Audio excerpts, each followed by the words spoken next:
Hello, everybody. My name is Anna Dolidze. Originally, I'm a professor of international law. I'm really delighted to be part of this forum and to be able to tell my story. I returned to Georgia as a public servant a couple of years ago. I lived in the United States where I attained my PhD and then in Canada. And a couple of years ago, I had an opportunity to come back to Georgia, to Republic of Georgia, to serve in public service.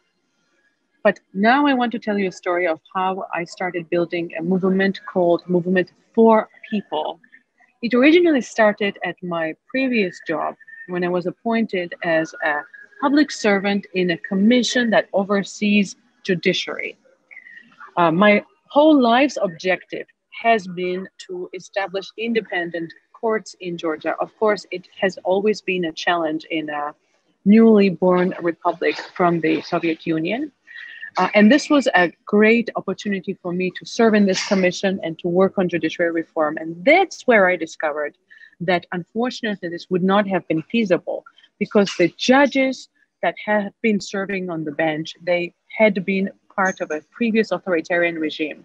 They had participated in grave and large-scale human rights abuses. And unfortunately, the new government did not undertake many reforms. So it would not be possible to establish independent courts with the judges that had been part of an authoritarian and repressive regime. So I started pushing for the reform, first as an independent public servant. And where it started was that I started to break this silence about the problems in the judiciary. And if you ask me now how it happened, was it planned? My answer would be no, it was totally spontaneous. And whether you want to call it intuitive or it was inner voice, but I just didn't feel comfortable working for the system where I was sure it would not be the kind of rule of law based system for which I aspired. I was sure that with these judges, without transparency, without accountability, without competent personnel, we would not be able to establish a proper independent court. So I started being the critic of the system, and somehow, and surprisingly, this message started to resonate with wider public. And if you ask me now, did I know about this? No, I was just sure I was saying the right thing. But I think this honesty and integrity contributed a lot to the process, but also the fact that it seemed that a lot of people had already been concerned with the stalemate in the judiciary.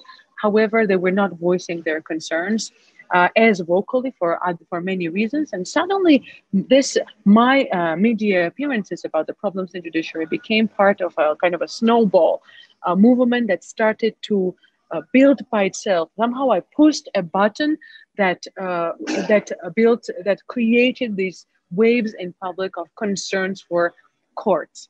At this moment, I decided my statements became quite political, quite politically critical. And that's the moment where I decided it was time to build a wider network. It wasn't sufficient to just remain a public servant in a specific commission. And it would be important to build a movement. And I started to build movement for people with my teammates and with various stakeholders. I started to form alliances. Alliances with whom? First and foremost, let's start with non-governmental organizations, with NGOs, alliances with international organizations, with Georgia's partners who are, of course, interested in democratic reforms in Georgia. Alliances with the media are key. And I think the key here was to find how our interest coincided. And I think it's quite hard here because Georgian media is very polarized. Public broadcasting doesn't have much traction, and private media has ratings. It's popular, but they're driven by particular business and political interests, by political parties. But I succeeded for this message to go through about judiciary by trying to explain to all the stakeholders that we are not in competition. We are allies, and trying to discern what particular interest each group has. For instance, NGOs, I think they all had experience, skills, competence in this particular area, and our interests coincided because I was able to draw on their competence and experience, on their expertise, on their reports, and to recognize their efforts and give them much wider exposure through the media. So building alliances is the key, but the danger here is, I want to underline, is that various stakeholders start to dilute your message or diffuse it with their own agendas. And the key here was to control the objective of the movement for people. The objective was not to demolish judiciary altogether or to sack all the judges. For instance, one political party, a radical political party, started saying, we have to sack all 300 judges and then reappoint them anew. And of course, this is quite dangerous. This wasn't never the original objective of the movement or the movement of people. So it is important at every stage to make sure you control the message of the campaign and to go back to the original message. And finally, I think what was very important in this movement for independent courts is to celebrate small victories. This movement already is 2 years old.